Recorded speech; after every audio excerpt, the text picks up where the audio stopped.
course. Bah, une finale ouais, intéressante. On va voir aussi quel va être le format de la course.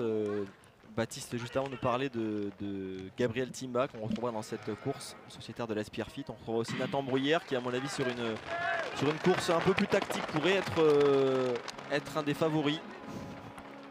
Ça va être très intéressant à suivre. Vous voyez que ça bouscule, ça veut dire que c'est pas parti très vite. Et qu'on va attendre au moins 2 tours avant de se réveiller un peu dans cette course du 1500 ça bouscule, il y a des risques de chute. Alors on va terminer sur cette gestion du haut niveau. Est-ce que d'avoir justement dans ta génération Ixoano Kagos qui a fait 4e l'année dernière en Junior 1, un Anthony Amirati qui plane au-dessus de la perche mondiale, voire même un Sacha Zoya, qui lui est un sacré exemple pour tout l'athlète. Ça aide aussi, ça permet de diluer un peu cette pression sur plusieurs athlètes. Bah, on va dire que ça permet de retrouver des personnes qui vivent un peu la même victoire, parce que tu te sens un peu comme un ovni. Ouais. Parce que personne comprend quand on te dit ouais Erwan ce soir on sort, et que je dis non à cette personne et que cette personne ne comprend absolument pas pourquoi. Mais oui, mais tu t'entraîneras demain. Ouais, mais mon pote, si ce soir on se met une mine et que je me couche à 4 h du matin et que le lendemain j'entraîne moins 10 h et que je me blesse et qu'à cause de ça je perds mes sponsors, mon titre et beaucoup d'événements dans ma vie sportive, et ben j'ai envie de te dire que ta soirée tu peux me la mettre là où je pense, tu vois. C'est une vraie professionnalisation déjà.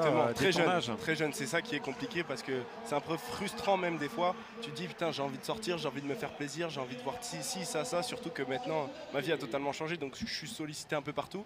Donc ouais, c'est vraiment compliqué des fois. Mais bon, c'est la vie, c'est le haut niveau, et merci. Et une dernière petite question quand même avant d'aller te laisser récupérer. Quand on a 19 ans, que les Jeux Olympiques ils se déroulent à la maison dans 2 ans, forcément ça donne des idées.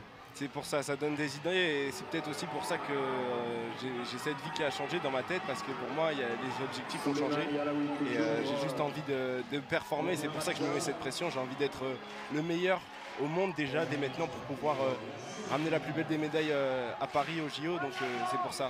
Surtout que là, quand on voit le niveau des qualifiés à la longueur, ça fait mal au cœur. On se dit qu'il y a de la place. Exactement. Donc on te souhaite de prendre cette place dans le gratin de la longueur mondiale chez les grands, comme tu l'as fait chez les juniors.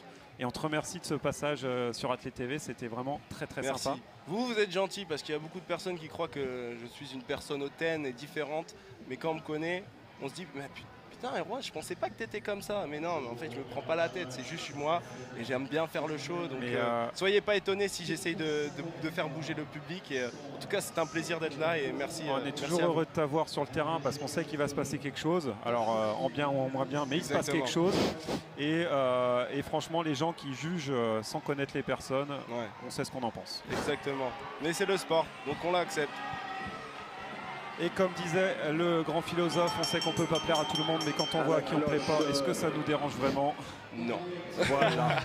Très bonne soirée à toi, bonne fin de week-end sur ce stade à Mulhouse, et à très bientôt Erwan, bonne réussite à Cali. Et un gros bisou à tous les amoureux d'athlétisme.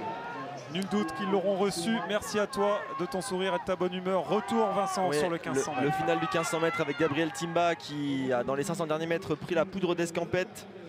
Et on a également le Strasbourgeois Anas Laguidi Chaudar, l'espagnol de Strasbourg, qui est juste devant Nathan Bruyère. Mais en tout cas Gabriel est en train de se diriger vers une très belle victoire. C'était assez tactique jusqu'au millimètre et il a bien relancé là. Et on va avoir un match ensuite entre Nathan Bruyère qui pour l'instant pas mal pour la médaille d'argent, mais belle victoire pour Gabriel Timba, voilà, qui crie de rage là. Il en profite dans la dernière ligne droite. Gabriel Timba, il a raison, un titre de champion de France, ça se prend. Gabriel Timba, oh là là, alors là, la médaille d'argent, ok, elle ira du côté de Nathan Bruyère, mais alors la médaille de bronze, alors peut-être pour Lacti Chaudar, la 3e place, mais comme il est espagnol, le Strasbourgeois, on aura peut-être 4 athlètes sur le podium. Et à la 4e place, il y a une réaction très claire là de Gabriel Timba, qui est vraiment... Et ça s'enchaîne sur le plateau d'Athlète TV, on va attendre les résultats, et on devait l'avoir un peu plus tôt avec nous, mais je pense qu'il ne va pas porter ombrage qu'on ait laissé sa place quelques minutes à Erwan Konaté. C'est Lassène Sali. Bonsoir Lassène. Bonsoir à vous. Non, pas, au contraire, c'est sympa d'avoir des athlètes de bon niveau qui viennent participer et de les écouter surtout. Puis leur donner un peu la parole pour avoir leurs impressions à chaud sur ce qui vient de se passer. Erwan Konaté qui a eu un week-end compliqué, qui est quand même champion de France et qui est quand même arrivé avec son grand sourire, ça fait bien plaisir. Exactement, exactement. Mais ça ne m'a pas empêché de regarder le 1500 mètres. Et oui, bah vas-y, ton analyse alors de cette victoire de Gabriel Timba qui est champion de France sans aucun problème. Alors c'était encore une course tactique, hein, puisqu'ils sont passés à peu près en 2,40 au 1000, donc ça se marchait un petit peu dessus à ce niveau-là. Et je pense que la joie de Gabriel, elle est aussi due à la pression, parce qu'il avait quand même Nathan Bruyère qui a fait une 49 cette année au 800. Donc, et les résultats, vous voyez, c'est confirmé, hein, l'Espagnol Lacti Chaudar qui sera 3e et Souleymane Yalaoui qui sera médaille de bronze.